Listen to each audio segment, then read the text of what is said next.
Breast self examination ఎవరు చేసుకోవాలి, ఎప్పుడు చేసుకోవాలి, ఎలా చేసుకోవాలి? Hi, I'm doctor Shailaja Kamram, షీసెఫ్ breast and piles clinic, Nellore. మన భారతదేశంలో ప్రతి 28 మంది మహిళల్లో ఒకరికి బ్రెస్ట్ క్యాన్సర్ వచ్చే అవకాశం ఉంది.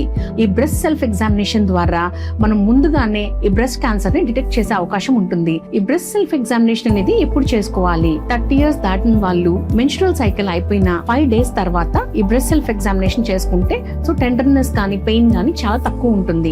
ఈ బ్రెస్ట్ సెల్ఫ్ ఎగ్జామినేషన్ ఎలా చేసుకోవాలి అంటే 3 minutes 3 steps ఈ రూల్ ప్రకారం మనం చేసుకోవచ్చు. సో ఈ 3 steps లో మొదటి స్టెప్ ఏంటంటే అద్దం ముందు నిలబడుకొని మీ size, breast size, shape, colour గానీ, నిప్పుల్ డీవియేషన్ గానీ ఏమన్నా ఉందా అనేది మనం నోటీస్ చేయవచ్చు. సెకండ్ స్టెప్ ఏంటంటే పాల్పేషన్, అంటే రైట్ బ్రెస్ట్ ని మనం చెక్ చేసుకునేటప్పుడు ఆపోజిట్ హ్యాండ్ తో 3 fingers తో ఫ్లాట్ గా పెట్టుకొని మనం సర్క్యులర్ గా మనం ఒకసారి చూసుకోవాలి. ఈ థర్డ్ స్టెప్ ఏంటంటే నిప్పుల్ నుంచి ఏమైనా డిశ్చార్జ్ వస్తుందా, దాని కలర్ ఎలా ఉంది, స్క్వీజ్ చేసి చూసుకుంటే దాని కలర్ రెడ్ కలర్ గా లేదా గ్రీనిష్ కలర్ డిశ్చార్జ్ కానీ ఏమన్నా ఉంటే ఇమీడియట్ గా మీరు డాక్టర్ ని కన్సల్ట్ అవ్వాలి. ఈ బ్రెస్ట్ సెల్ఫ్ ఎగ్జామినేషన్ లో మీకు చేతికి ఏమైనా గడ్డ తగలడం గానీ, లేదా షేప్ ఏమన్నా ఆల్టర్ అయినా, లేదా కలర్ ఏమైనా మారినా, లేదా నిప్పుల్ డిశ్చార్జ్ లోంచి రెడ్ గా ఏమైనా కనిపించినా, పై లక్షణాలు గానీ మీకు ఏమైనా కనపడితే మీరు ఇమీడియట్ గా డాక్టర్ ని కన్సల్ట్ అయ్యి ఎర్లీగా దీనికి ట్రీట్మెంట్ తీసుకోవాలి. So early detection saves the lifes.